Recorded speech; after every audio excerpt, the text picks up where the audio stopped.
Queue లైన్లో నుంచున్నప్పుడు వచ్చిన ఆలోచన వేల కోట్ల వ్యాపారంగా మారింది. కుటుంబ సభ్యులు వద్దని వాదించిన ధైర్యంగా వేసిన ఆ ముందడిగే తన సంస్థ ద్వారా ప్రత్యక్షంగా వందలాది మందికి, పరోక్షంగా వేలాది మందికి ఉపాధి కల్పించే సంస్థగా ఎదిగింది. ఆ వ్యక్తి మరెవరో కాదు, దీపేందర్ గోయల్. ఆ సంస్థే ఫుడ్ డెలివరీ ప్లాట్ఫామ్ జొమాటో.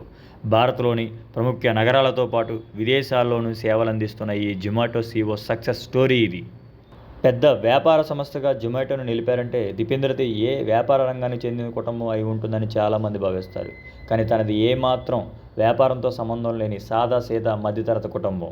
పైగా హై స్కూల్ వరకు చదువులో రాణించింది లేదు. సంప్రదాయ కుటుంబంలో 1983లో జనవరి 26న జన్మించిన దీపేందర్ 2005లో ఐఐటి ఢిల్లీ నుంచి మ్యాథమెటిక్స్ అండ్ కంప్యూటింగ్లో బీటెక్ పూర్తి చేశారు. గ్రాడ్యుయేట్గా అందరిలాగా ఉద్యోగంలో జీవితం ప్రారంభించారు. బ్రెయిన్ అండ్ కంపెనీలో సీనియర్ అసోసియేట్ కన్సల్టెంట్గా ఉద్యోగంలో చేరారు. జొమాటో అనే ఆలోచన ఎక్కడి నుంచి స్టార్ట్ అయిందో ఇప్పుడు చూద్దాం. బెయిన్ అండ్ కంపెనీలో దీపేందర్ ఉద్యోగం చేస్తున్నప్పుడు ఆహారం ఆర్డర్ ఇచ్చేందుకు ఉద్యోగులు పెద్ద ఎత్తున క్యూ కట్టవలసి వచ్చింది. తను ఆ విషయంలో బాధ్యుడే.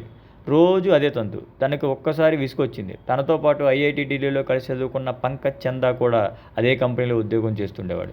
దీనికి ఒక పరిష్కారం కనుక్కోవాలని ఇద్దరు అనుకున్నారు. కొద్ది రోజులకే తోటి ఉద్యోగుల కోసం వెబ్సైట్ను నెలకొల్పారు.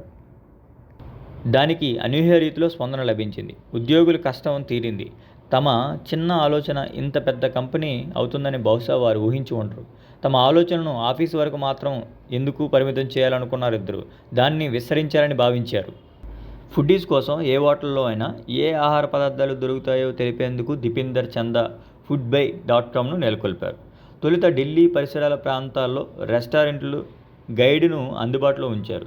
ఆయా రెస్టారెంట్లు మెనూలు, రివ్యూలు, రికమెండేషన్లు అందించేవారు. ఢిల్లీతో పాటు ప్రముఖ నగరాలతోనూ విస్తరించారు. తర్వాత దాన్నే జొమాటోగా పేరు మార్చి ఫుడ్ డెలివరీ ప్లాట్ఫామ్గా మార్చారు. బిజినెస్ చేయడానికి ఒక ఆలోచన అయితే వచ్చింది, ఏం చేయాలి అని. కానీ వాళ్ళకి ఎన్ని కష్టాలు పడ్డారో తెలుసా? ఇప్పుడు ఆ కష్టాలు ఎలా పడ్డారనేది చూద్దాం. అప్పటి వరకు ఉద్యోగ జీవితంలో కొనసాగుతున్న దీపేందర్కు సొంత వ్యాపారం పెట్టాలన్న ఆలోచన మొదలైంది. అయితే అదేమీ అంత సాఫీగా సాగలేదు. కుటుంబం నుంచి వ్యతిరేకత ఎదురైంది. తల్లిదండ్రులు వ్యాపారం చేసేందుకు అంగీకరించలేదు. దీపేందర్ భార్య కంచన్ జోషి ఐఐటిలో తన స్నేహితురాలు మాత్రం అండగా నిలిచింది. అక్కడి నుంచి మొదలైన జొమాటో ప్రయాణం. ఫుడ్ డెలివరీ సేవలు ప్రారంభించాక వెబ్సైటుకు ఆదరణ అంతకంతకు పెరగడం, ఆర్థిక కష్టాలు మొదలయ్యాయి. పెద్ద మొత్తంలో పెట్టుబడి అవసరమైంది. ఫండింగ్ కోసం చాలామంది దగ్గర తిరిగాక 2010లో ఇన్ఫోఎడ్జ్ సంస్థ పెట్టుబడికి ముందుకొచ్చింది. 2011లో ఫండింగ్ మొదలయ్యాక ఇక తిరిగి చూసుకోవాల్సిన అవసరం రాలేదు. 2021లో ఐపీఓకి వచ్చింది. ఇప్పుడు 2,45,000 కోట్ల కంపెనీగా అవతరించింది. దాదాపు 5,000 మందికి ప్రత్యక్షంగా, 3,50,000 మందికి డెలివరీ ఏజెంట్లుగా ఉపాధి పొందుతున్నారు. ఇలా స్టార్టప్గా ప్రారంభమైన జొమాటో కంపెనీ విదేశాల్లోనూ విస్తరించింది. దేశంలో ప్రధాన నగరాలతో పాటు 24 దేశాల్లో సేవలు అందిస్తుంది. యూఏఈ, శ్రీలంక, ఖత్తర్, యూకే, దక్షిణాఫ్రికా, న్యూజిలాండ్ వంటి దేశాల్లో తన సేవలను విస్తరించింది.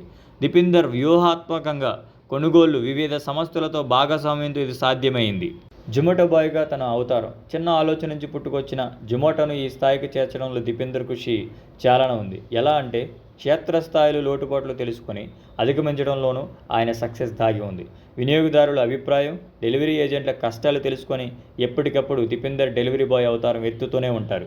ఇటీవల గురుగ్రావ్ డెలివరీ బాయ్గా మాల్లోకి వెళ్లేందుకు ప్రయత్నించగా లిఫ్ట్ ఎక్కడా నిరాకరించడం అందరికీ తెలిసిందే.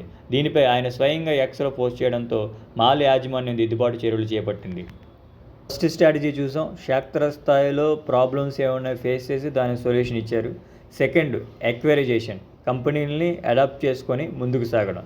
అదేవిధంగా బ్లింకిట్ కొనుగోలుపై అతనికి కలిగిన విమర్శలు చూద్దాం. ఫుడ్ డెలివరీ ప్లాట్ఫామ్ అయిన జొమాటో క్విక్ కామర్స్ సంస్థ బ్లింకిట్ కొనుగోలు చేసినప్పుడు దీపేందర్ ఆలోచనలు చాలామంది తప్పుపట్టారు.